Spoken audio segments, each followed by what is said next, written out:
ನಮ್ಮ ನ್ಯೂಸ್ಗೆ ಸ್ವಾಗತ. ನಿರಾಶ್ರಿತರು ಮತ್ತು ಪೌರ ಕಾರ್ಮಿಕರಿಗೆ ಆಹಾರ ಒದಗಿಸಿದ ಕಟ್ಟಡ ನಿರ್ಮಾಣ ಕಾರ್ಮಿಕರು.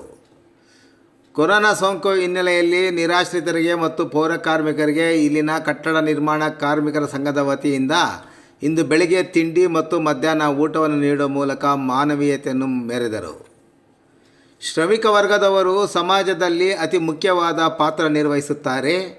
ಎಷ್ಟೇ ಕಾರ್ಯ ಕೆಲಸ ಮಾಡಲು ತಮ್ಮ ದೈಹಿಕ ಶ್ರಮವನ್ನು ಹಾಕುತ್ತಾರೆ, ಅದೇ ರೀತಿ ಮಾನವೀಯತೆಯಲ್ಲಿ ತಮ್ಮ ಶ್ರಮವನ್ನು ಸಹ ತೋರಿಸುತ್ತಾರೆ ಎಂಬುದಕ್ಕೆ ಇಂದು ನಿರಾಶ್ರಿತರು ಮತ್ತು ನಗರಸಭೆಯ ಪೌರ ಕಾರ್ಮಿಕರು ಸೇರಿ ಒಟ್ಟು 230 ಮಂದಿಗೆ ಇಂದು ಬೆಳಗ್ಗೆ ತಿಂಡಿ ಮತ್ತು ಮಧ್ಯಾಹ್ನ ಊಟದ ವ್ಯವಸ್ಥೆ ಮಾಡಿದ್ದುದು ವಿಶೇಷ. ಲಾಕ್ಡೌನ್ನಿಂದ ಬಹುತೇಕ ಕಟ್ಟಡ ಕಾರ್ಮಿಕರು ಕೂಲಿ ಕೆಲಸ ಇಲ್ಲದೆ ಮನೆಯಲ್ಲೇ ಕೂರುವಂಥ ಪರಿಸ್ಥಿತಿ ನಿರ್ಮಾಣವಾಗಿದೆ. ಇದರ ಮಧ್ಯೆ ಸಂಘದ ಅಧ್ಯಕ್ಷ ಸುರೇಶ್ ಬಾಬು, ಉಪಾಧ್ಯಕ್ಷ ಶ್ರೀನಿವಾಸ ಮೂರ್ತಿ, ಪ್ರಧಾನ ಕಾರ್ಯದರ್ಶಿ ಶ್ರೀರಾಮಯ್ಯ, ಗೌರವ ಅಧ್ಯಕ್ಷ ವಿ ವೆಂಕಟೇಶ್, ಖಜಾಂಚಿ ಎಂವಿ ಸುಬ್ರಹ್ಮಣಿ, ಸೀನಪ್ಪ ಹಾಗೂ ಇತರೆ ಪದಾಧಿಕಾರಿಗಳು ಮತ್ತು ಮತ್ತಿತರರು 2 ಹೊತ್ತು ಊಟ ನೀಡಿ ಮಾನವೀಯತೆಯನ್ನು ಮೆರೆದು ಇತರರಿಗೆ ಮಾದರಿಯಾಗಿ ತೋರಿಸಿದರು.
ವತಿಯಿಂದ ನಾವು ಬೆಳಗ್ಗೆ ಇಲ್ಲಿ ನಿರಾಶ್ರಿತರಿಗೂ ಹಾಗೂ ಮುನ್ಸಿಪಲ್ ಆಫೀಸ್ ಸಿಬ್ಬಂದಿಯವ್ರಿಗೂ 230 ಇಲ್ಲಿ ತಿಂಡಿ ಮತ್ತು ಮಧ್ಯಾಹ್ನ ಊಟ ನಿರಾಶ್ರಿತರಿಗೂ ನಮ್ಮ ಕಾರ್ಮಿಕರಿಂದ ನಾವು ಹಮ್ಮಿಕೊಂಡಿದ್ದೀವಿ.